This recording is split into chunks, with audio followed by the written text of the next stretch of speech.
অবশেষে বিশ্বের প্রথম দেশ হিসেবে আফগানিস্তানের তালেবান সরকারকে আনুষ্ঠানিক স্বীকৃতি দিয়েছে রাশিয়া।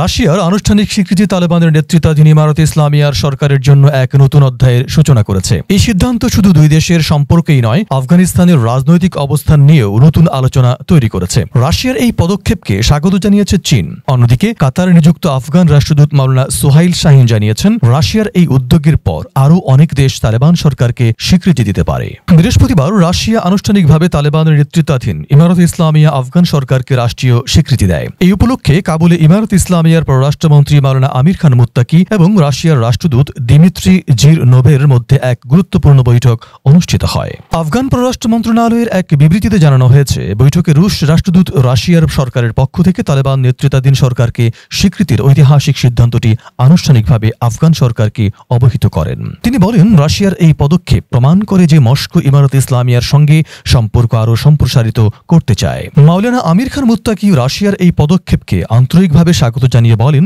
রাশিয়ার এই বাস্তবসম্মত সিদ্ধান্ত দুই দেশের মধ্যে ইতিবাচক সম্পর্ক, পারস্পরিক শ্রদ্ধাবোধ এবং গঠনমূলক সহযোগিতার এক নতুন অধ্যায়ের সূচনা করল। তিনি আরও বলেন, রাশিয়ার এই সিদ্ধান্ত দুই দেশের সম্পর্কের ইতিহাসে এক গুরুত্বপূর্ণ অগ্রগতি হিসাবে চিহ্নিত হবে এবং এটি অনন্য দেশের জন্য একই ধরনের পদক্ষেপ নেওয়ার ক্ষেত্রে এক উৎকৃষ্ট দৃষ্টান্ত স্থাপন করবে। রাশিয়ার স্বীকৃতির সঙ্গে সঙ্গেই মস্কোতে আফগান দূতাবাসী ভবনে কালেমাখচিত তালেবান সরকারের পতাকা উত্তোলন করা হয়। রাশিয়ার এই স্বীকৃতিকে আন্তরিকভাবে স্বাগত জানিয়েছে ইমারতে ইসলামিয়ার মুখপাত্র মাওলানা জাবিহুল্লাহ মুজাহিদ। তিনি বলেন, রাশিয়ার এই উদ্যোগ দ্বিপাক্ষিক রাজনৈতিক ও অর্থনৈতিক সম্পর্ক প্রসারের সহায়ক হবে। একই সঙ্গে তিনি অন্যান্য দেশগুলোকে আহ্বান জানিয়েছেন যেন তারাও এমন পদক্ষেপ নেন।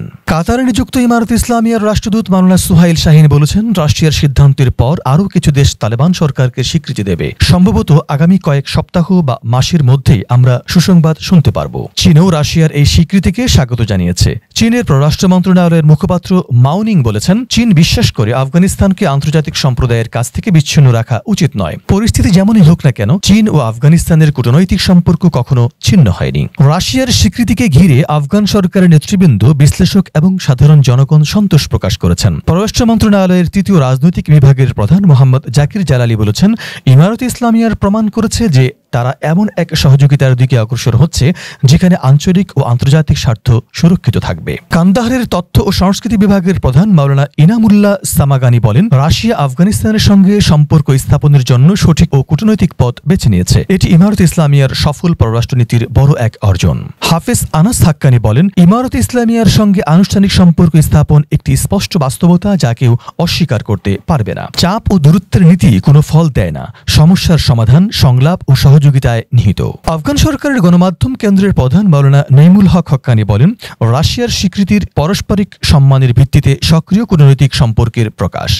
আফগান জাতীয় ক্রীড়া ও অলিম্পিক কমিটির প্রধান মাওলানা আহমদুল্লাহ ওয়াসিক বলেন, রাশিয়ার স্বীকৃতি তালেবান সরকারের এক বড় অর্জন। আফগান রাজনৈতিক বিশ্লেষক ইদ্রিস মোহাম্মদ জাজই বলেন, রাশিয়ার স্বীকৃতি তালেবান সরকারের পররাষ্ট্র নীতির এক বড় সাফল্য। কাবুলের নাগরিকরাও রাশিয়ার পদক্ষেপকে স্বাগত জানিয়ে আশা প্রকাশ করেছেন যে অন্যান্য দেশগুলো একই ধরনের পদক্ষেপ নেবে।